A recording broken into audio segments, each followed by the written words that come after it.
അപ്പോൾ അടുത്ത ഒരു ഉടായിപ്പുമായിട്ട് ജസ്ന ഇറങ്ങിയിട്ടുണ്ട്. ഇപ്പോൾ പുള്ളിക്കാരത്തി ഇറങ്ങിയിരിക്കുന്നതെന്ന് പറഞ്ഞാൽ കണ്ണനെ ഇനി വലുതായിട്ടൊന്നും വേടിപ്പൊന്നും നടക്കില്ല എന്ന് പുള്ളിക്കാരത്തിക്ക് തന്നെ തോന്നി. അതുകൊണ്ട് തന്നെ ഇപ്പോൾ മാഷാ അല്ല എന്ന് പറയുന്ന ബോർഡ് വെക്കുമല്ലോ. അപ്പോൾ മാഷാ അല്ല പിന്നെ ഡിസൈൻ ചെയ്ത് കൊടുക്കാനാണ് പുള്ളിക്കാരത്തിയുടെ പുറപ്പാട്. അപ്പോൾ അതിന് എല്ലാവരും ഒരു 3000 രൂപ കൊടുത്തിട്ടൊക്കെ എല്ലാവരും വാങ്ങിക്കണം എന്നൊക്കെ പറയുന്നുണ്ട്.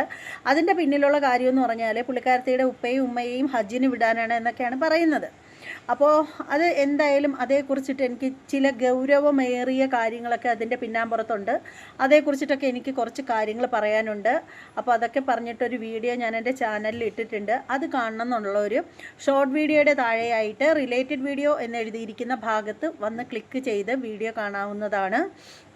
അപ്പോൾ വീഡിയോ കണ്ടതിന് ശേഷം നിങ്ങളുടെ അഭിപ്രായങ്ങൾ എന്താണെന്ന് വെച്ചാൽ ഒന്ന് കമൻറ്റ് ചെയ്തേക്കണം. അതുപോലെ തന്നെ അനാവശ്യമായിട്ട് ചാനലിൽ വന്ന് തെറി കമൻറ്റ് ഇടുന്നവരെ അതിനപ്പുറത്തെ തെറി കമൻറ്റ് ഞാൻ മറുപടിയായിട്ട് തരും. അതുകൂടി ഞാൻ ഓർമ്മിപ്പിക്കുകയാണ്. അപ്പോൾ നമ്മുടെ ചാനൽ എല്ലാവരും ഒന്ന് സബ്സ്ക്രൈബ് ചെയ്ത് സപ്പോർട്ട് ചെയ്യുക. ഇനി മറ്റൊരു വീഡിയോയുമായി കാണാം. ബായ്.